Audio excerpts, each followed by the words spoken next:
down onto my feet. So I have the artistic skills of a gnat. I am now pasting down some images that I printed off the internet to do a transfer so that I can paint them in here in a second.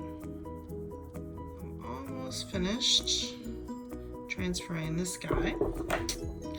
So the nice thing is if you remove the white transfer paper, then you can lift up and you can make sure you've transferred all your lines before you remove your pattern. And I'm using a paint marker because I find that easier than a liner brush to just trace over all of my lines.